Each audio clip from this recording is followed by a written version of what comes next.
Carly Starr of Berlin Isles. I'm having the honor again to do the Q&A for tonight.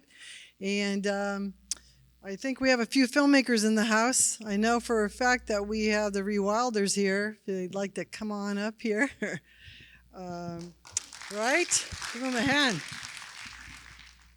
Well, I think we have Kyle and, wow. I know. This is crazy. That's amazing that you came. I mean, we're talking Mr. Salmon himself here. Thanks for being here, Mark. And we have Kyle Gunther, and that's amazing for the producer of Rewilders. Wow, where do you start with such a global sensation, a global goal? How did that happen? I don't know. Do you want to tell us, Kyle? I'll let you can start with that. Well, You had multiple crews and different continents. we did, yeah. So this was a project that it came to us from Mark. Mark's made several films in the past. And he called myself and my wife, who is a director, and expressed interest in making a film in and around the concept of rewilding, bringing some awareness, elevating awareness around the concept of it, showing how, in fact, rewilding can have a positive impact on the planet and on humanity. What I thought would be a 6-month journey became 3 years. Mark and I bantered back and forth about, our ideas that would drive the film. We thought that we wanted something that was, first and foremost, something that was inspirational and hopeful, something that showed that this was something that was taking place. It was a movement across the planet. So looking at a multi-continent approach.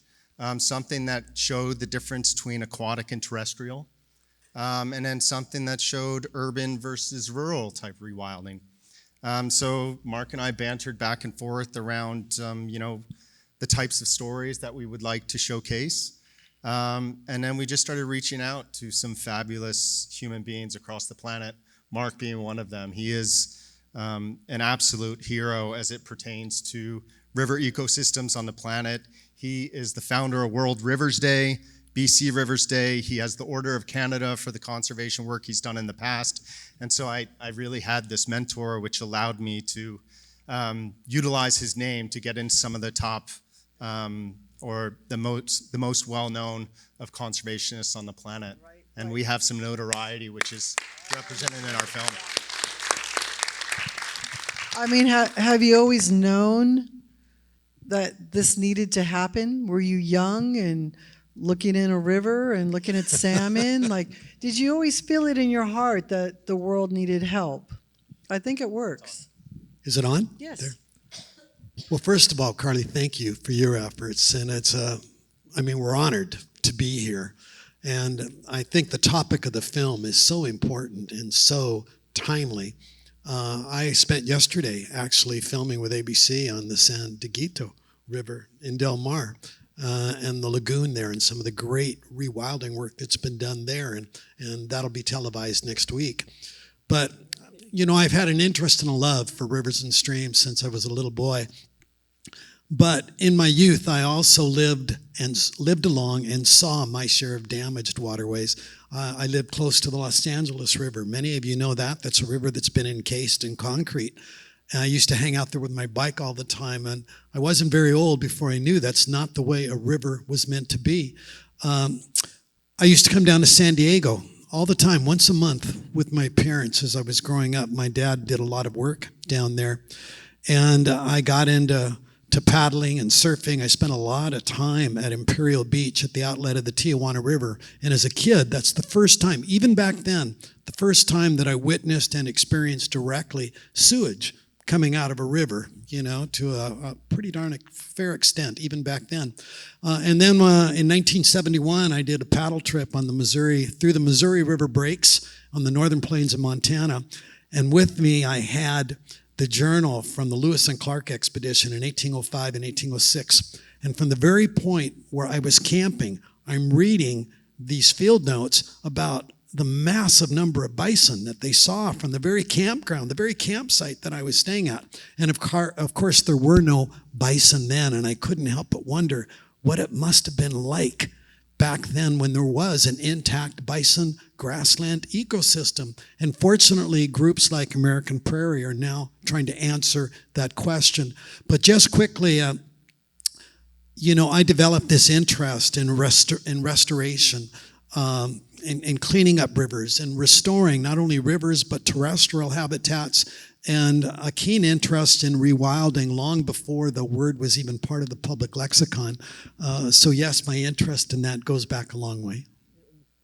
From a boy. Yes. I mean, the work is just amazing, and we're so honored to have someone like you helping care for our Earth. It's amazing what your film was showing.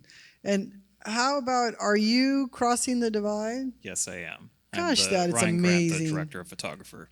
I'm sorry? Ryan Grant, the director of photography. Oh, So- Ryan, I didn't get to meet you yet. Thank you.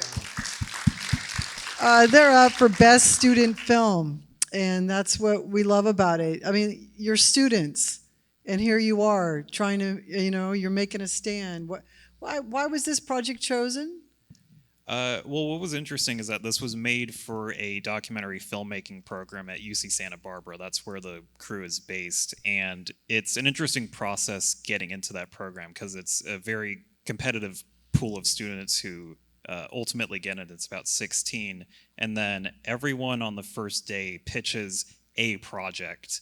And 4 are going to be selected to be made for over the course of the next 10 weeks. And so this was made in more like 9 weeks at that point because of how much time it took to get the project chosen. But it was pitched by the director of this film and also producer Talia Frank, who's unable to be here tonight. But she was interested in the kind of interconnectivity of urban environments and wildlife, and kind of chose road or habitat fragmentation caused by roads as a specific subject matter.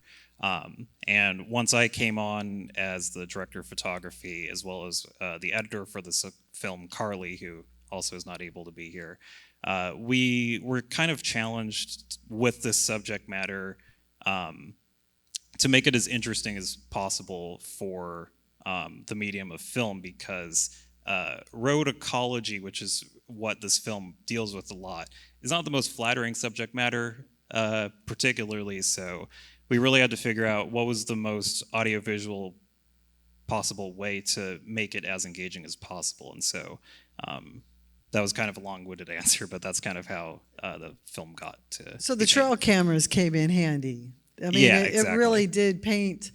I mean, it was amazing, being a fly on the wall in those. And it must have been part of your interviewing process. That is a time in your life where you really do let an expert speak, I would imagine, because they know exactly what the story must be. So Yeah, exactly. It was just a matter of, creating a space where they were able to be as honest as possible. And it was definitely, something in the editing was just also making sure that the information they were providing was was presented in a very accessible way for people to understand, because there's a lot of logistics involved and a lot of politics as well. So to kind of just curate all that information that they provided into a very succinct possible way, that was the challenge in the edit. So and is that you, Ashley? Who is that down there with Keeper of the Canyon? I didn't get to meet you either. So, I'm Greg Robinson with Valley Under Fire. Oh, awesome. Am I That's working? awesome. There we go. Wait, Check, does check. it work now? You're Yeah, Greg I with. think we're good. Yeah, I'm Greg with Valley Under Fire. So yeah, up for best cinematography. That is beautiful in a short. Yeah, what a. Thank you. I mean, nicely shot. Nicely shot. Did you get to go up on the? What did you get to shoot, and how did you follow such a lively character? What an amazing backdrop to be able to shoot in. Yeah. It's not too hard to shoot in Yosemite. Everything looks beautiful, but yeah, thank you. So I met Nate because I saw a New Yorker article that he was published on right after the big protest, and I reached out to him on Instagram. I was like, "Hey man, do you want to come over and film a little something?" And didn't know if I'd get a reply. Obviously, he had a lot of traction and a lot of people reaching out to him at the time, but he ended up popping over, and we filmed a little minute-and-a-half short for Instagram that we posted together that went crazy viral. And so a few weeks later, we're like, well, why don't we go to the Valley together and try to tell the whole story? It seems like there's some interest here. So yeah, the whole film was just shot over 3 days with me and Nate in the Valley. I filmed everything except for the GoPro stuff that was up on El Cap, because I obviously came on board after the protest was over. I would have loved to go up there, but also probably would not be hanging off the edge like those guys were. But yeah, the rest was me over a 3-day weekend.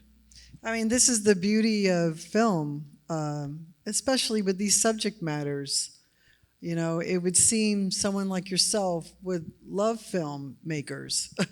You know, and just by the way, Rewilders is up for OIFF 26 picture, best picture, and we've got best editing in a short, and also best short documentary. So, I mean, is this how this works here? Do you need the word to get out? Is this how the funding happens? Is this how advocacy happens? Is this where film and, you know, crusaders and warriors go hand in hand always? Carly, as I told you before, I'm such a believer in the power of film. And to be able to see films like this on a big screen in a theater with other people, there's nothing quite like it. And yes, you know, the messaging in all of these films, I think, is so important. It is important to get the word out, to engage people, hopefully to encourage people to get involved. You know, rewilding is such a timely topic. It's something that's close to, I think, the hearts of all of us up here. You know, it's something that's very much synonymous with hope, and it highlights the fact that nature can heal itself if only we give it a chance. You know, there's a UN initiative right now, 3030, encouraging jurisdictions around the world to embrace the goal of protecting 30% of the aquatic and terrestrial environments by the year 2030. And to California's credit, they've embraced that. You know, California's doing really well. A number of other jurisdictions have embraced it, including our home province of British Columbia in Canada. But to actually get there, to achieve those targets, especially close to urban centers, certainly we have to do more to protect, but we also have to rewild. So rewilding has to be part of the picture, and I think the rewilding efforts that are going on around the world are so important to the future health of our planet. But I know our film, we're trying to profile the great work that those people are doing, but also, first and foremost, our goal is to encourage more of that kind of work. I mean, Greg, did it help? It's true. It's the wolves they put back in Yosemite. It's the same. It created a whole new life force. I mean, it rejuvenated it, right? Greg, did he get his job back, or we're still on those levels, huh? Or Yeah, so he did, and awesome. I think it was partially because of the national protest movement that was started by that flag upside down. But really, it ended when a few months later, a lot of courts ruled that a lot of those firings by Doge were unconstitutional. So a lot of jobs came back, but again, as you heard at the end of the film, it was a percentage of the folks that got let go across the states. So still tons of national parks understaffed, a lot of parts of national parks closing. But Nate, so far, he's still in the Valley. Awesome. Do we have any questions? Oh boy, I knew we would. Lou, you right there? Awesome. Because it's amazing to understand what is the end goal on this. Hello. What will happen if we leave it as it is? I think rewilding, as I said earlier, it's synonymous with hope. It's a chance to do something positive, something that helps to move us and steer us in the right direction. If we were to stop and not do any of it, then a lot of the destruction, a lot of the environmental damage that we've seen so much of in so much of North America, that trend may well continue. Rewilding is a chance to certainly try and reverse that. Hello, testing. Good? I have a question for the Crossing the Divide people. Oh, yeah. I think that everyone was really impressed with your opening. I was wondering what the origin of that was. Did it start with the idea? Did it start with a shot? How did that happen? Well, we knew we wanted to open the film with basically a singular shot that would try to encompass like what the film was trying to do. And that was a clip that we came across when we were obtaining some of the trail cam footage from the Wildlands Network. And it was actually one that was set up because they had this area that they were basically speculating where to put a wildlife crossing. And they were kind of correct in assuming that that could be a place because there was deer getting hit by oncoming traffic. So when we saw the footage, what was striking about it was just the kind of like black and white aesthetic of it, but then just also how jarring it was. So we thought it was I guess a pretty striking way to represent the issue at hand in our film. And yeah, it would definitely get people's attention as well. But that was the origin of that. Thank you.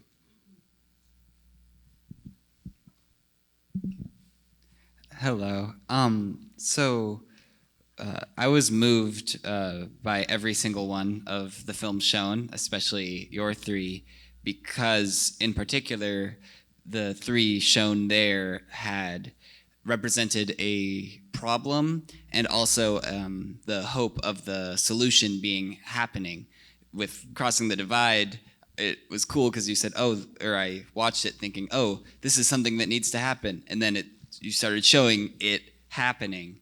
And that was very, very powerful. So if each of you could answer, for someone that is moved and potentially has the ability to put their energy and resources towards an action or one of these causes, what would be the thing that you would feel the most successful in the creation of the film to, I guess, inspire for someone to take away and take a step towards? Kyle? Well, I was driven to make a movie. I'm not a filmmaker by trade. This is my first foray into filmmaking, and it's probably my last. I